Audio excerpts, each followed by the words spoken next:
자, 그러면 시작하겠습니다. 박범계 법무부 장관의 지체 없는 사퇴를 촉구합니다. 민주당의 현역 의원인 박범계 법무부 장관이 대장동 수사팀 교체 가능성에 대해서 대검과 중앙지검이 판단할 문제라며 짐짓 거리를 두는 듯한 발언을 했습니다. 이상하지 않습니까? 불과 며칠 전까지만 해도 대검 검사급 인사를 하고 싶다면서 검사장급 인사를 외부 공모하려고 했던 것이 박 장관입니다.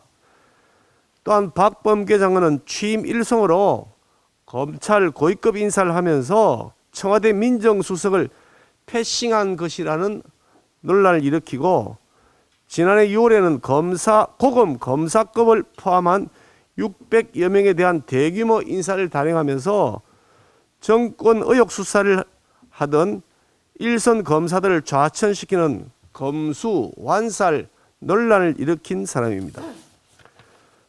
지금까지 인사 전횡을 일삼더니 대장동 수사팀 문제에만 한 발 빼는 것은 지금의 수사팀이 박 장관 의도대로 문개기 수사를 잘 하고 있으니 교체해서는 안 된다는 무언의 지침으로 해석될 수밖에 없을 것으로 보입니다. 박 장관은 나는 법무부 장관이기에 앞서 기본적으로 집권 여당 소속 국회의원이라고 공공연하게 밝힌 바 있었습니다. 이번 대선에서 검찰을 장악하여 지휘하는 사람은 민주당 국회의원이 되어 있습니다. 세상에 여당 국회의원이 대선 관련 수사를 지휘하는 경우 어디에 있을 수가 있습니까? 지금까지 단 한 번도 이런 사례는 없었습니다. 이 패널을 한번 보시면 패널에 상세한 내용들이 적혀 있습니다만 몇 가지 요지만 말씀드리면, 야당 대선 후보 배우자에 대해서 박 장관은 검찰이 합당한 결론을 내야 한다는 등 검찰을 압박하고, 민주당이 터무니없이 고발 사주라고 억지로 우기는 사건에 대해서는 가정적 조건하에 법률 검토를 했더니 적어도 5개 이상의 죄목에 해당될 여지가 있다면서 수사 가이드라인까지 제시한 바가 있었습니다. 공수처가 민간인 불법 사찰을 한 것에 대해서 이 불법 수사의 온상이었던 공수처를 탓하기는커녕 수사 노하우 등 지원할 수 있는 부분이 있으니 원한다면 파견도 적극 검토하며 하겠다면서 공수처를 도리어 감싸고 거들었습니다. 민주당 소속 국회의원인 박범계 장관에게 주어진 임무는 검찰 장악을 통한 대선 개입임이 분명하다고 하지 않을 수가 없습니다. 박 장관은 더 이상 검찰의 위신을 추락시키지 마시고 최근 정관위 사태를 교훈 삼아서 지체 없이 장관직에서 물러나기를 바랍니다. 문재인 대통령께서도 민주당 국회의원이 법무부를 장악하는 해괴망측하고 실질적 헌법 위반적 상황을 즉각 시정하는 조치를 하여 선거 중립 내각을 구성해야 될 것임을 재차 촉구합니다. 성남시와 두산그룹 의혹 관련한 특검 도입의 이유에 대해서 말씀드리겠습니다. 민주당 이재명 후보자가 2015년 성남시장 재직 당시 3,500평의 병원 부지를 상업용지, 즉 업무시설 및 근린생활시설로 용도 변경해 주면서 기부 체납 비율도 겨우 10%로 낮추는 방식으로 대기업 재벌에게 특혜를 몰아줬다는 의혹이 제기되었습니다. 두산그룹은 1991년도에 의료시설 용지로 지정되어 있어서 당시 주변 시설보다 싼 72억 정도의 해당 부지를 매입했다고 하는데, 그 후 병원 과잉 공급을 이유로 공사를 중단하고 2005년경 용도 변경 의견을 성남시에 전달했으나 거절당했다고 합니다. 그런데 문제는 이재명 성남시장 취임 이후에 발생합니다. 성남시는 2010년 11월 병원 건축 허가를 취소했다고 하면서도 2014년 9월에 병원 공사를 중단하고 장기 방치했다는 이유로 두산건설에게 강제 이행금을 부과했다는 보도가 있습니다. 그러더니 돌연 10개월 만에 용도 변경을 허가했다고 하니 이것이 사실이라면 재벌에게 엄청난 특혜를 준 조치가 아닐 수 없습니다. 대장동 개발 사업 당시 초과 이익 환수 조항이 7시간 만에 삭제된 것만큼이나 도무지 납득할 수 없는 일입니다. 해당 부지는 그 당시에도 금싸라기 땅으로 불렸다고 하는데 현재 부동산 가치가 1조를 웃돈다는 소식이 있습니다. 앉은 자리에서 천문학적 시세 차익을 얻은 셈입니다. 말로는 재벌 해체하겠다고 했는데 알고 보니까 재벌 특혜를 몰아준 누가 봐도 명백한 특혜가 아닌가 하는 의문을 제기하지 않을 수가 없습니다. 두산건설이 2015년부터 2년간 성남FC에 후원금 42억 원을 후원했다고 하는데 특혜를 준 것과 사이에 대가성이 있는 것이 아닌지 강한 의심을 하게 됩니다. 더구나 그 42억이 성남FC에 들어간 다음에 도대체 누구를 위해서 쓰였는지 어디에 사용되었는지 여부도 아직 제대로 밝혀지지 않고 있다고 하니까 의혹이 더 커질 수밖에 없습니다. 또한 당시에 두산그룹을 이끌던 박용만 전 회장은 최근 이재명 후보와 대담 영상을 제작한 바가 있습니다. 이 후보와 박용만 회장은 이 후보와는 경기도지사 시절부터 직접 연락을 주고받는 사이라고 하고 이재명 선대위에서 박용만 전 회장을 후원회 회장으로 모시려고 했다는 언론 보도도 있었습니다. 해당 영상에서 이재명 후보는 내가 진짜 노동자 편만 들고 기업 활동에 저해가 되는 방식의 분배를 강요했다면 박 전 회장이 같이 안 놀아줬을 것 아니냐며 친분을 과시하기까지 했습니다.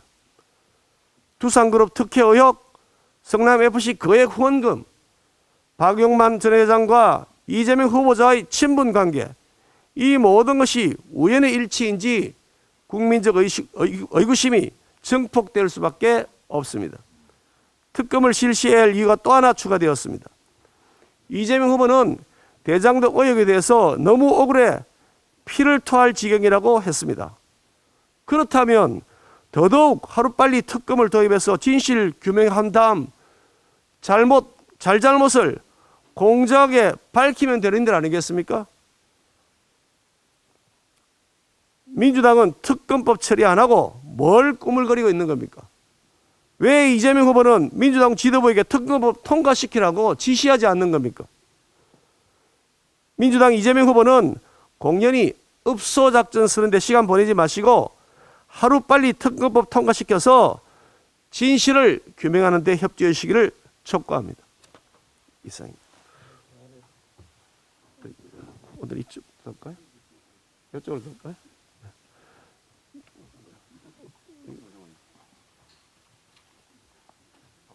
네, 박승훈 간사만 좀 하실까요? 네, 박승훈 간사요.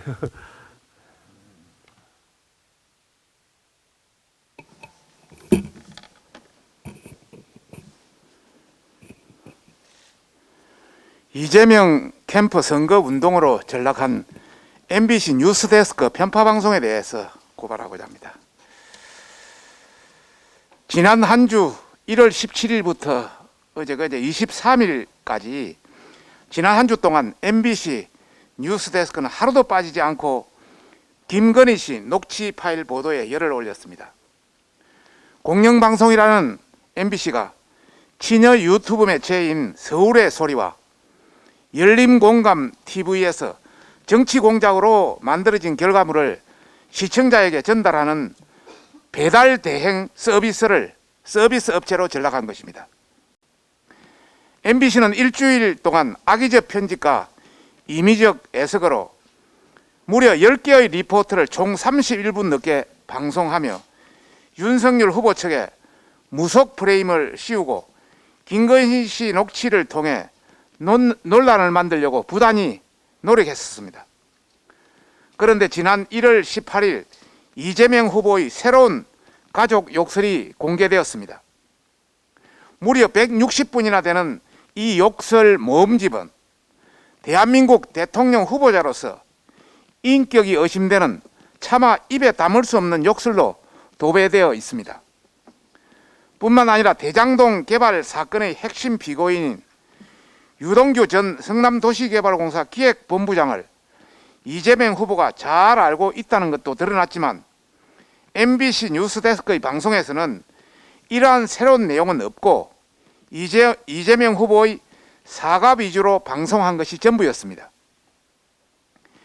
김건희 씨 관련으로 한 10개나 되는 리포트를 쏟아냈던 MBC 뉴스데스크는 이재명 후보 욕설 관련으로 18일 당일 단 40초만 방송했습니다. 일주일 동안 뉴스데스크 방송 중 김건희 씨 녹취 관련은 31분, 이재명 후보의 새로운 욕설 관련은 40초, 거의 50배에 가까운 차이를 보였습니다. 이 정도면 편파 방송을 넘어 불법 선거 개입입니다. 선거 시기에는 균형된 공정방송이 매우 중요합니다. 그런데 이렇게 윤석열 후보 측은 흠집 내기로 31분, 이재명 후보는 감사기로 40초 방송하는 것이 균형된 공정방송인가 묻고 싶습니다. MBC가 말하는 국민의 알 거리라는 것은 윤석열 후보의 흠잡기에만 작용하는 것이 아닌가 묻지 않을 수 없습니다. 우리 국민의힘 전체 위원과 특히 가방위 위원은 MBC의 편향된 방송 내용과 분량에 대해서 자시하지 않을 것임을 밝히며 MBC에 다시 한번 공정방송을 촉구하는 바입니다. 이상입니다. 우리 박성구 간사님 그 부분 사실관계를 좀 더 정확하게 더 챙긴 다음에 그게 선거법 위반 소지가 있는 것이 아닌가 하는 의심이 들거든요. 예, 이게 불법 선거운동으로 선거법 위반 소지가 있지 않나 싶은데 한번 검토해 봐 주셨으면 좋겠습니다. 자, 그럼 이쪽에 말씀 없으면 이쪽으로 넘어갈까요? 예, 유승걸 간사님. 예, 문재인 대통령이 임기 마지막 신년 기자회견을 취소를 했습니다. 청와대는 일정을 공식적으로 발표하지 않았기 때문에 취소가 아니라는 그런 입장이지만 어쨌든 그 이후로 코로나19 오미크론 대응이라고 지금 변명을 하고 있습니다. 2시간 정도 소요되는 신년 기자회견을 할 시간이 없을 만큼의 그런 상황인지 되묻고 싶습니다. 지금 문재인 정부는 임기 마지막 반성문을 쓸 기회를 스스로 찢어버렸다고 할 수 있겠습니다. 지난 5년간 밀어붙이기식 대한민국 경제 참사에 대한 일말의 반성도 없이 임기를 마무리하시려고 하는 겁니까? 지난 24일 어제입니다. 24일 통계청이 지난해 구직 단념자를 뽑아보니까 62만 8천 명으로 관련 통계가 개편된 2014년 이후에 가장 많았습니다. 지난해 장기 실업자 수도 12만 8천 명으로 2020년 11만 8천 명에 비해서 8.5% 늘어난 그런 상황입니다. 특히 지난해 장기 실업자 중에서 20대, 30대가 6만 5천 명으로 절반을 차지하는 등으로 청년 일자리 대참사가 계속되고 있습니다. 그럼에도 불구하고 문재인 정부는 보여주기식 세금 일자리 만들기에 몰두해 왔습니다.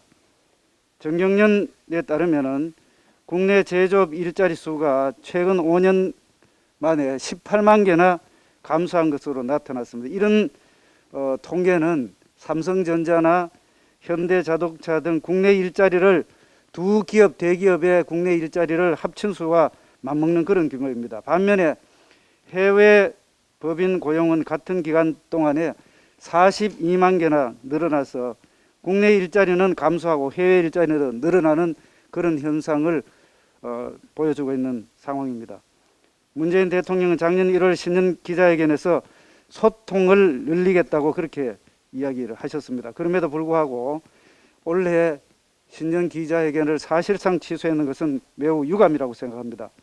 세금 주도 경제 성장으로 이룬 성과에는 계속 자화자찬식의 이야기를 하다가 실질적인 경제 문제는 입을 닫아버리는 말하여 감탄고토식 소통에 대해서 국민들은 분노하지 않을 수 없습니다. 문재인 대통령은 퇴임 전 신년 기자회견이라는 마지막 반성문마저 찢지 않게 지난 경제정책의 문제점을 다시 한번 되새기기 바랍니다.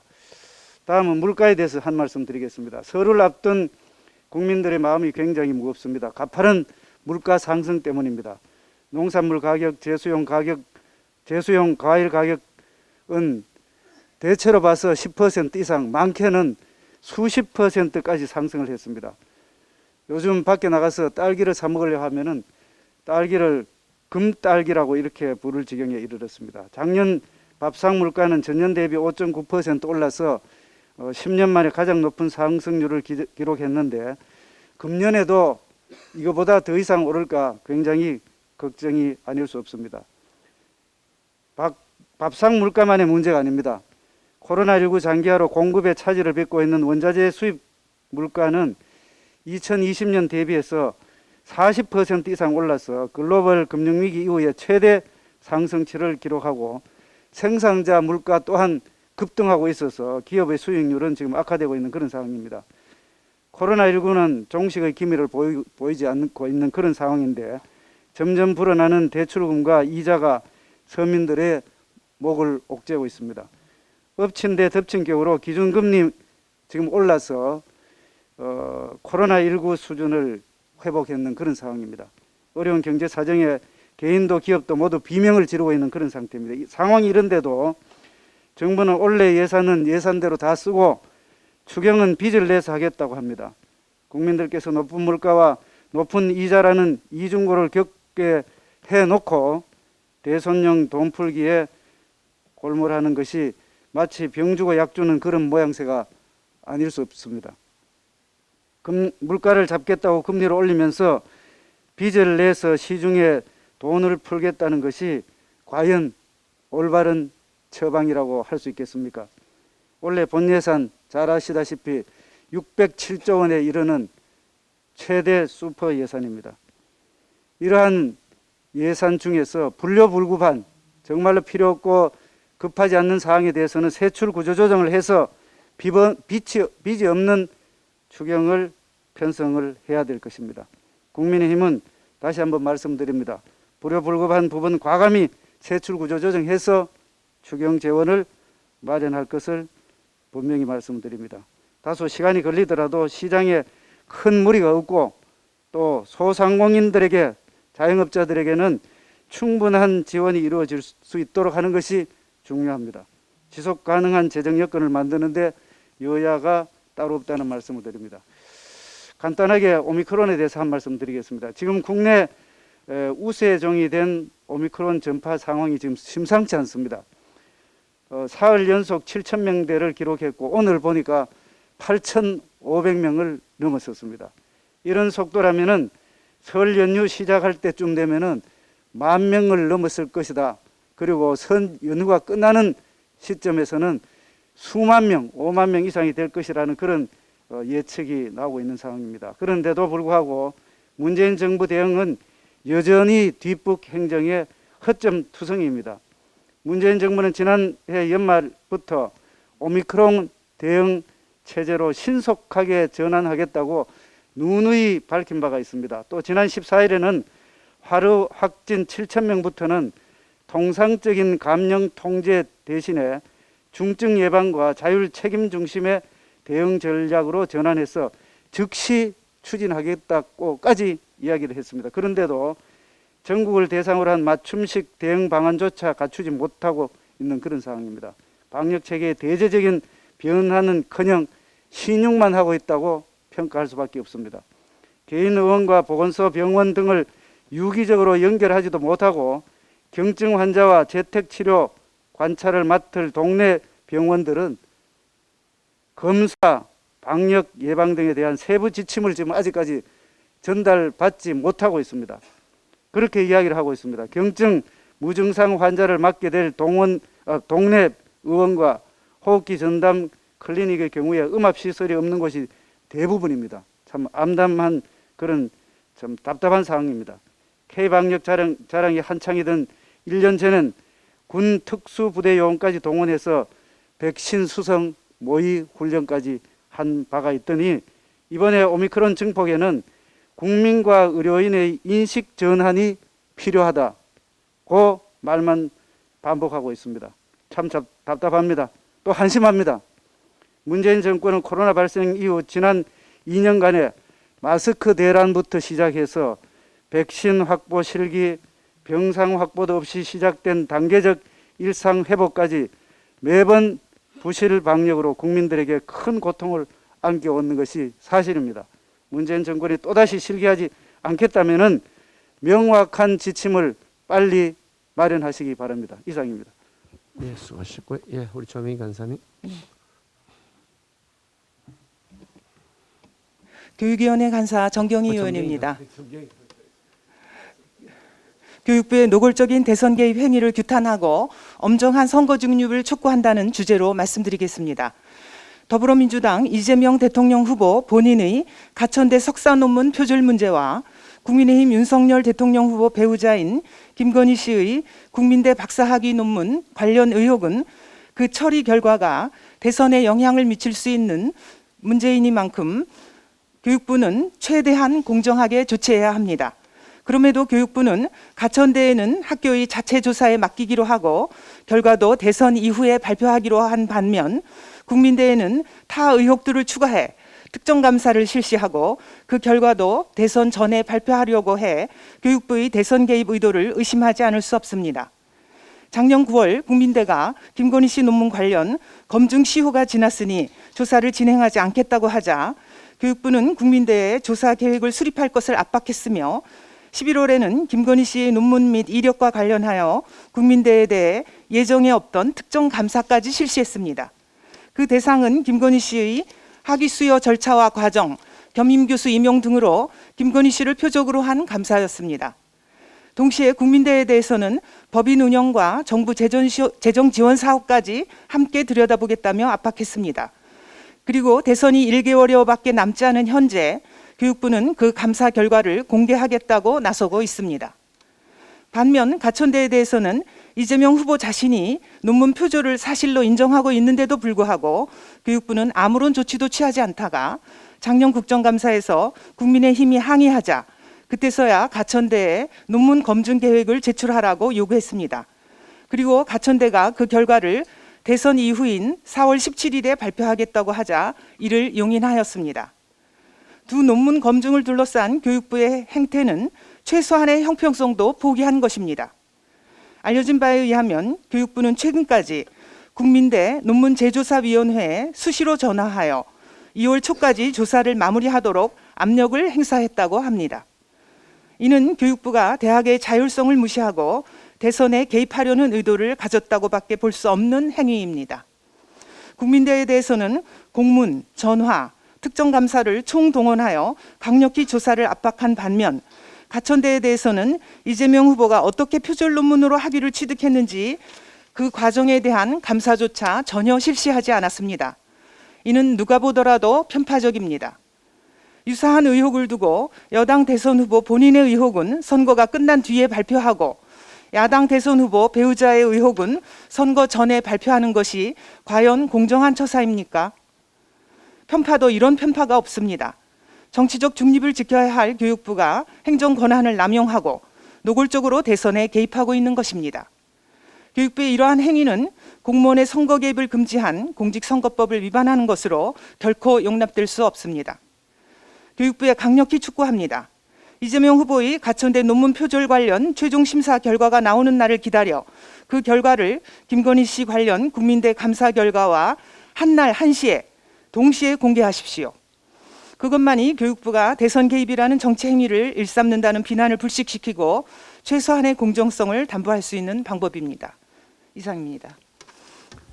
교육부총리하는 그분이 지금 무슨 도지사 나온다는 경기도지사에 정보가 출마한답니다. 네. 아, 그럼 민주당에서 그 공천 받고 이런 거하고 연관이 있을지 모르겠네요, 그죠? 충분히 그렇죠. 그렇게 볼만한. 아니 그 장관직을 만약에 그렇게 이용한다면 그 말이 안 되는 것 같은데 하여간 참 세상이 여지경입니다. 달리 또 저런 말씀할 분 계신가요? 예, 우리 진짜 우리 조명이 네.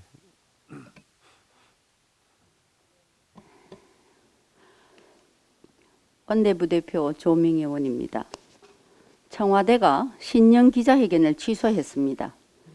코로나가 발생한 지 벌써 2년이 지났는데 지금 와서 오미크론 변이를 핑계로 국정 책임자가 비겁하게 도망가 숨었습니다. 이게 말이 됩니까? 지금 대통령이 국민에게 답해야 될 사안이 한두 가지가 아닙니다. 먼저 대통령은 방역 실패 상황에 대해 국민께 사과하고 답해야 됩니다. 코로나 발생 이후 2년 동안 외국인 입국 넉장 대응, 마스크 대란, 백신 적기 확보 실패, 지역별 특성 고려하지 않는 비과학적 방역 지침까지 다 말하기도 지칩니다. 그런데 오미크론 확산으로 확진자가 8,500명대에 달하는 지금 기본 지침 전달 하나 제대로 안 돼서 아직도 의료 현장은 오락가락 만들고 있습니다. 도대체 언제까지 땜질 방역으로 일관할 겁니까? 국민들의 피 맺힌 절규는 안 들리는 겁니까? 대북 정책 실패에 대해서도요. 게다가 북한은 올해 들어서만 4번의 미사일 도발을 했습니다. ICBM 핵실험 재개선언까지 북한이 우리나라를 향한 도발은 계속하는데도 정부 여당의 당대표라는 사람은 학계에서도 폐기 처분된 남침 유도설을 당당히 SNS에서 말하고 있고 외교부 장관은 조만간 북한이 종전선언에 대해 긍정적인 반응을 할 것이라 기대한다고 말합니다. 도대체 이게 뭐 하는 겁니까? 언제까지 국민 안전을 담보로 종전선언 쇼, 거짓 남북 평화 쇼 국리만 할 것입니까? 일자리 상황은 또 어떻습니까? 문 대통령이 2017년 취임하면서 제1국정과제로 일자리 창출 외치고 청와대 집무실에 일자리 상황판까지 만들었는데 지금 일자리 상황판 어디 갔습니까? 지난해 구직 단념자가 62만 8천 명으로 통계 개편 이후 역대 최대치입니다. 현 정부 4년간 풀타임 일자리 185만 개 사라졌고 5년 동안 국내 제조업 고용 18만 명 감소했습니다. 고용 참사도 이런 참사가 없습니다. 부동산 정책, 세금 폭탄, 집값 폭등, 부동산 정책에 대해서도 청와대가 답해야 됩니다. 오죽하면 민주당 대통령 후보가 현 정권의 부동산 정책이 실패했다고 인정하겠습니까? 이쯤 되면 말 다 한 것 아닙니까? 청와대와 정부 여당에 강력히 촉구합니다. 당장 기자회견 열고 문제 현안 답변하여 국민에 대한 책임 다하십시오. 껍데기 일자리 숫자 늘리기 그만하고 이제라도 제대로 된 양질의 일자리 만드는 정책 내놓으십시오. 밀린 순방 다니기와 치정용 남북평화쇼 그만두고 민생경제 되살리는 데 집중하십시오. 이상입니다.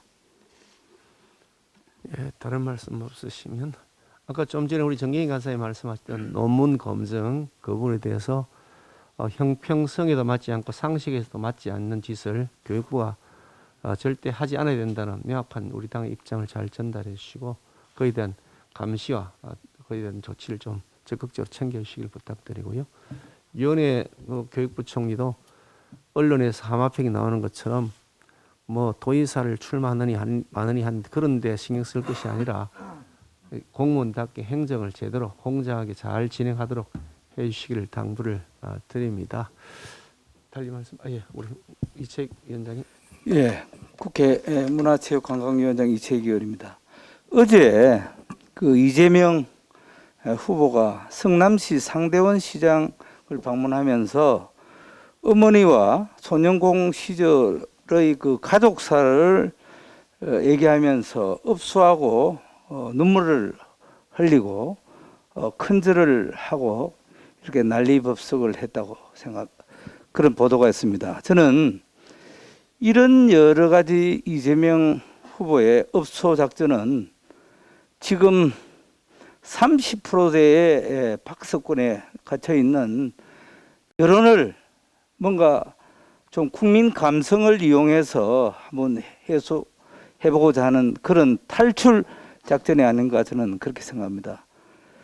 대장동 사건의 특권 인사들이 3사람이나 극단적인 선택을 했습니다. 그럴 때 이재명 후보는 눈물 흘렸습니까?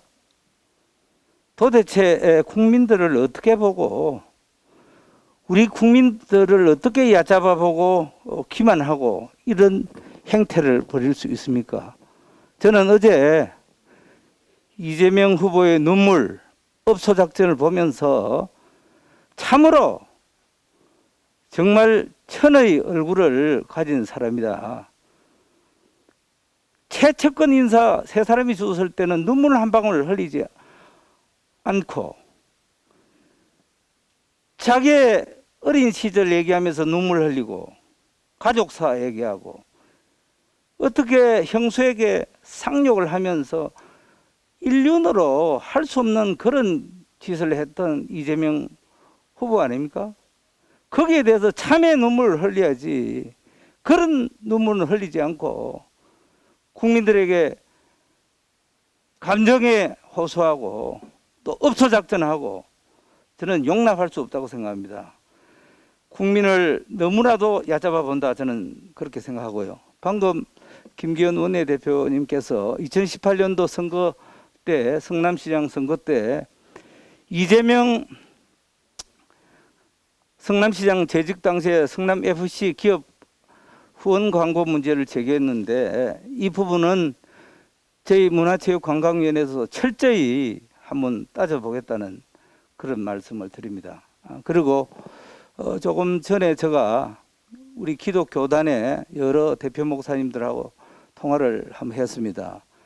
지금 이재명 민주당 후보 쪽에서 지지율이 계속 하락하고 박스권에 갇혀 있어서 이것을 탈출하기 위해서 우리 윤석열 후보와 부인과 관련된 무속신앙 이것을 덮어씌우는 프레임을 계속 가속하고 또 일부 자그마한 교회 몇 분들이 무속신앙과 관련해서 성명서를 냈는데 이 부분은 전체 대다수의 기독교단의 뜻이 전혀 아니다 하는 부분을 제가 확인을 했다는 말씀을 분명히 드리면서 저희 이